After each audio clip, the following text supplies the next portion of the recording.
buffalo, buffalo, buffalo, buffalo, buffalo, buffalo, buffalo, buffalo. Buffalo, buffalo, buffalo, buffalo, buffalo, buffalo, buffalo, buffalo. It's a great song, great song. Great song to be singing while we're driving through Oregon. First time in my life to be in Oregon. First time to ever have the first time. You know, there's another guy named John Kunenberg, or maybe it's John Krunenberg, or maybe it's John Koenig, or John Krunig, or John Koonin, or John Krunin. Do you know this guy?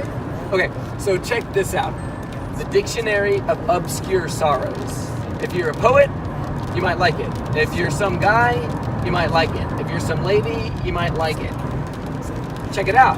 It's about this guy, John, and he creates these words that don't exist. Well, he's making them so that they do exist. So for instance, there's one thing, well, let me start. There's everything. Let me start over. There are things that you do, and there's only one time that you do them the first time. Let's say there's your favorite movie, or your favorite series, or your favorite book, and you read it for the first time, and that can only happen once. Every other time you read it happens more than once.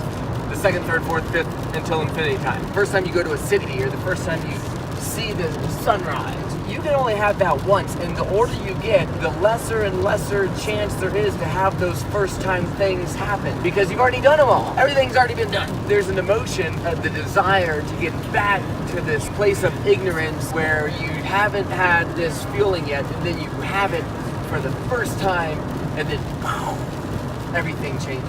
What's the word for that? Do you know? Is there a word for that? Do you know? Do you know? Do you know? No. She does not know.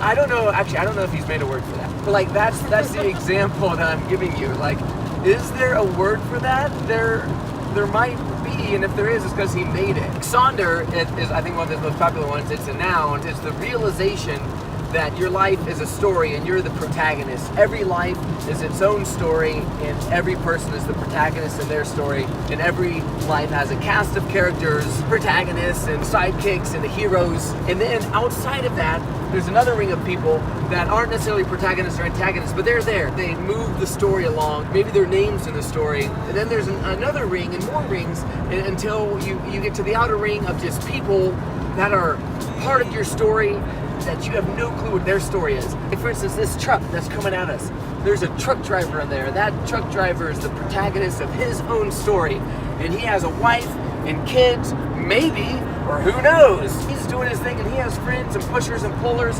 I am just one little split second of his story, driving a RAV4 named Beatrice in Oregon. He just glanced at me, and now I'm gone. The knowledge that everybody has these very complex, intricate stories that weave around the Earth's surface like anthills, to know that you are a part of billions of stories, even if you're just a person in the coffee shop drinking a cup of coffee through the window, a passerby on the street, or maybe a lighted window at dusk when none of the other windows are lighted, and you're the last one to right after the sunset.